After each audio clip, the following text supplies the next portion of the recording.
Shalom adik-adik, kita ketemu lagi di Renungan Anak G2CC edisi Jumat 29 Juli 2022. Tema kita hari ini belajar berdamai, dan ayat masnya ada dalam Kejadian 45 ayat 15. Yuk kita baca.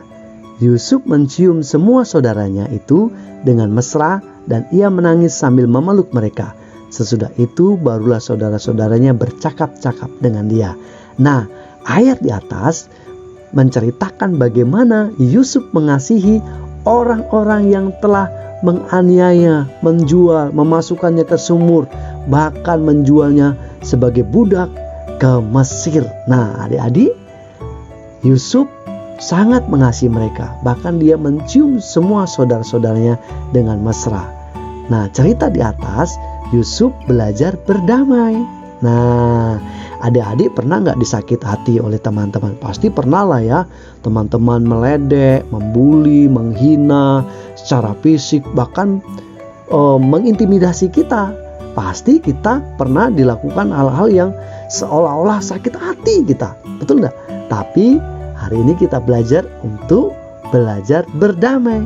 Adik-adik, memanfaatkan orang yang menyakiti kita memang tidak mudah. Tetapi bukan berarti kita tidak bisa melakukannya loh.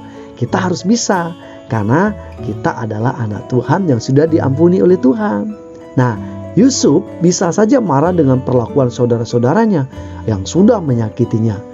Namun Yusuf justru mau berdamai dan memaafkan mereka. Yusuf mencium dan menangis sambil memeluk saudara-saudaranya. Semua itu dapat Yusuf lakukan karena pertolongan Tuhan. Nah, mungkin kalian pernah terluka dengan sikap orang lain yang seperti disampaikan tadi. Kita menyimpan luka terus-menerus, tidak mengampuni, tidak memaafkan, tidak ada gunanya. Justru hal itu berdampak buruk bagi diri kita. Mari kita mengingat Tuhan yang lebih dulu memaafkan kita, mengampuni kita, sehingga kita juga dapat memaafkan orang lain yang sudah menyakiti hati kita. Nah, kita belajar untuk berdamai.